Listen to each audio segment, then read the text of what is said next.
আসসালামু আলাইকুম ফ্রেন্ডস। সেদিন আমি তোমাদের বলেছিলাম যে আমরা বসুন্ধরা গিয়েছিলাম, আব্বুর অফিসিয়াল প্রোগ্রাম ছিল। তো সেখানে একটা লটারি হয়, আর সেই লটারিতে আমার আব্বু একটা গিফট পেয়েছিল। তো আমি আজকে তোমাদের দেখাচ্ছি যে সেই গিফটটাতে আসলে কী ছিল। যাই হোক, আমরা বাসায় আসি প্রায় 12টার দিকে। দেন বাসায় আসার পর সবার একটাই কোয়েশ্চেন, যেটার মধ্যে কী আছে। আর এটা অনেক বেশি হালকা ছিল, মানে একজন পাইছে ফিল্টার, এই সেই অনেক কিছু পাইছে, টিভি পাইছে, আর আমাদের এটা ছিল প্রচুর হালকা। এত বড় বক্স কী! তো তারপরে সেটা আমি বলছিলাম যে সকালবেলা খুলি। দেন তারা বলে যে না, ঘুমই হবে না, মানে উত্তেজনার বসে।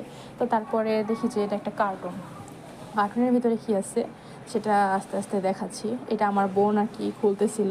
খোলার পরে দেখি যে এটা একটা ল্যাম্প। তো এই ল্যাম্প। এটার ভিতরে ল্যাম্পের বেসটা আছে, ল্যাম্পের মাথাটা বের করে গেছে। আর এটা ল্যাম্পের বেসটা দেখুন ফ্রেন্ডস, অনেক সুন্দর ছিল। এই যে এটা আমাদের ল্যাম্পের বেস।